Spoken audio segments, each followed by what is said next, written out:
Hello friends, आज हम पढ़ेंगे लंबर प्लेक्सिस के बारे में। लंबर प्लेक्सिस क्या होता है उसके बारे में देखेंगे। फर्स्ट ईयर एनाटॉमी का एक इम्पॉर्टेंट टॉपिक है लंबर प्लेक्सिस। तो प्लेक्सिस की बात अगर हम करें तो प्लेक्सिस क्या होता है? Network of nerve. प्लेक्सिस का मतलब होता है नर्व का नेटवर्क, और लंबर लगा है तो लंबर रीजन से जितनी नर्व निकलती हैं उन सब के बारे में हम लंबर प्लेक्सिस में जानेंगे। और लंबर प्लेक्सिस ओरिजिनेट कहाँ से होता है, लंबर प्लेक्सिस कहाँ से निकलता है? तो lumbar plexus originated from ventral रेमाई of spinal nerve. ये कहाँ से निकलता है? Ventral रेमाई of spinal. तो अब हम इसकी रूट वैल्यू की बात करें कि रूट वैल्यू क्या है इसका। लंबर प्लेक्सिस का रूट वैल्यू, लंबर प्लेक्सिस की रूट वैल्यू है वो है L1 से लेके L4 तक, L1 टू L4, ये इसकी रूट वैल्यू है। अब हम एक डायग्राम के से समझेंगे कि लंबर प्लेक्सिस से कौन कौन सी नर्व निकलती हैं। तो उस डायग्राम को हम ड्रॉ करते हैं। तो जैसा कि हमने बताया आपको, लंबर प्लेक्सिस की जो रूट वैल्यू है वो L1 से लेके L4 तक है। तो हम यहाँ L1 से लेके L4 तक बनाते हैं। L1, L2, L3, L4, L1, L2, L3, L4। तो यहाँ आपकी L1 से एक नर्व निकलती है, ये आगे जाके दो ब्रांचेज देती है। ये इस तरह से L1 से एक ब्रांच निकलती है, और एक L2 से एक निकलेगा, एक L3 से एक निकलेगा, और एक आपका निकलेगा L4 से।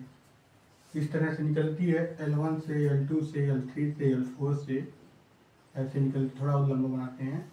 ये इस तरह से निकलती है L1 से, फिर ये आपकी L2 हो गई, L2 हो गई, L3 हो गई, और ये L4 हो गया।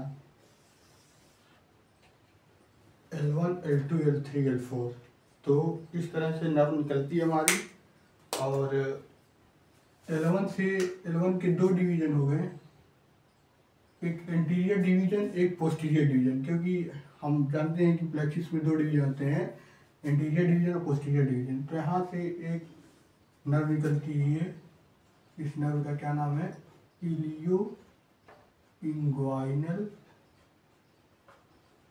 नर्व।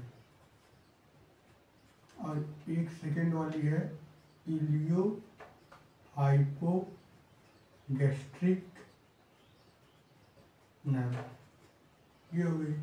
इसकी भी रूट वैल्यू L1 और इसकी भी रूट वैल्यू L1। अब यहाँ देखिए, L1 और L2 ये दोनों भी आपस में मिल के बाद में एक ब्रांच देते हैं, एक नर्व इनकी होती है। इस नर्व को हम कहते हैं जेनाइटोफीमोरल नर्व। ये हो गई। अब यहाँ देखते हैं इसकी रूट वैल्यू L1 और L2, क्योंकि ये L1 और L2 से मिलके एक नर्व बनी है जेनाइटोफीमोरल नर्व। अब इसके बाद हम देखते हैं कि इसकी जो है, इसका दो डिवीजन है इस नर्व का। ये इन सब का जो नीला नीला दिख रहा है, ब्लू ब्लू, ये पोस्टीरियर डिवीजन है, और ये रेड वाला, ये रेड वाला, ये रेड वाला, ये एंटीरियर डिवीजन है। तो L2 यानी कि हम लोगों की जो है L2 और L3 और L4, L2, L3 और L4 की पोस्टीरियर डिवीजन से यहाँ हम देखेंगे L2, L3 और L4 के पोस्टीरियर डिवीजन से एक नर्व निकलेगी जिसको हम लोग बोलेंगे फीमोरल नर्व। क्या बोलेंगे?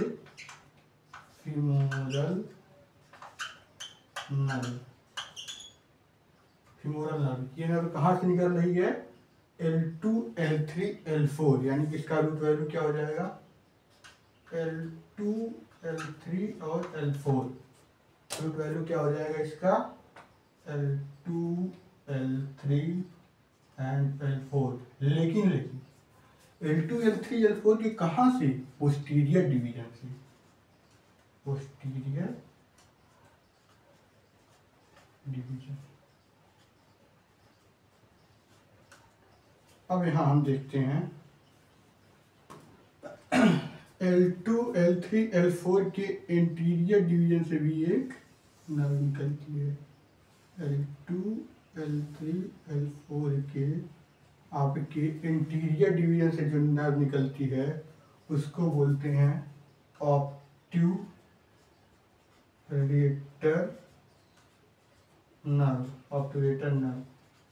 तो ऑब्ट्यूरेटर नर्व का भी जो है आपकी रूट वैल्यू सेम होगी, L2, L3, L4। ये हो गया इसका root value L2, L3, L4। लेकिन ये कहाँ से निकली है? इंटीरियर डिवीजन से। Interior division. अब इसके बाद से L3 और L4 के इंटीरियर डिवीजन से। L3 और L4, L3 और L4 के इंटीरियर डिवीजन से एक आपकी L3 और L4 के इंटीरियर डिवीजन से एक नर्व और निकलती है जिसको हम बोलते हैं एसेसरी ऑब्ट्यूरेटर नर्व। ये कौन सी नर्व है? Accessory obturator nerve. तो इसकी रूट वैल्यू क्या होगी? L3 और L4। ये आपकी रूट वैल्यू इसकी होगी L3 और L4, एसेसरी ऑब्ट्यूरेटर नर्व की। भी कहाँ से है? इंटीरियर डिवीजन से। Interior division. तो ये है आपका लंबर प्लेक्सिस का डायग्राम। ये लंबर प्लेक्सिस से आपकी 2, 3 और 3, 6, ये 6-7 नर्व जो है आपकी यहाँ से ओरिजिनेट होती है, निकलती है, और ये नर्व जो है आपकी लंबर प्लेक्सिस से निकलती है। और आपकी एक नर्व और यहाँ से आती है, पास आउट होती है L2 और L3 से। एक नर्व और निकलती है यहाँ से आपकी L2 और L3 से। इसको हम इधर बना देते हैं। L2 और L3 से एक नर्व आपकी और निकलती है जिस नर्व का नाम है, इसका नाम हम यहाँ लिख देते हैं लैटरल क्यूटेनियस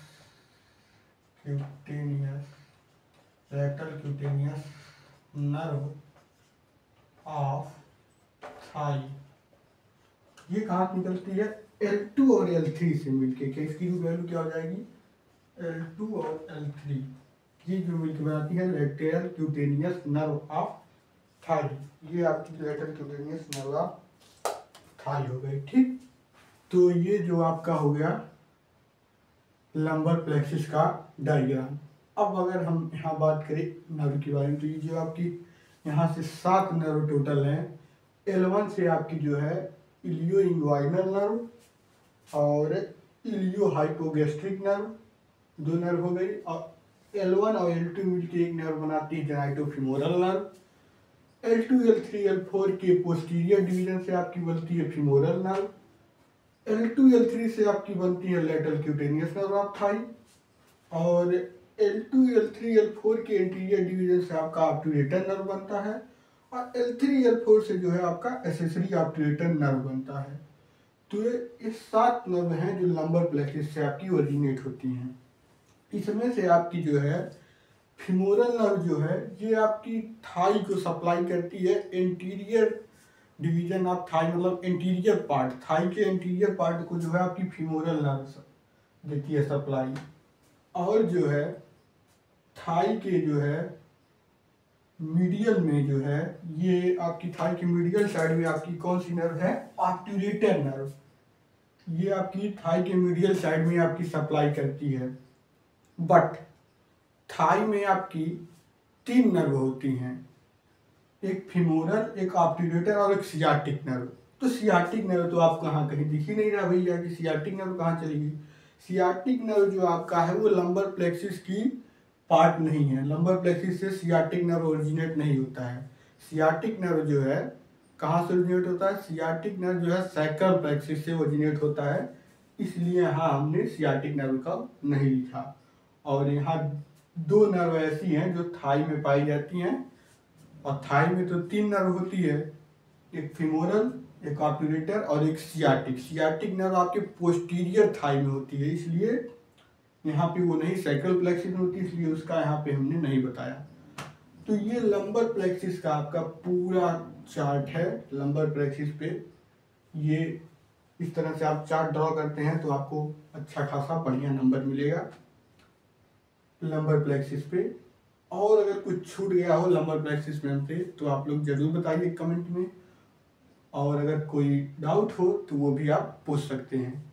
मिलते हैं आपसे नेक्स्ट वीडियो में नेक्स्ट टॉपिक के साथ। Thank you.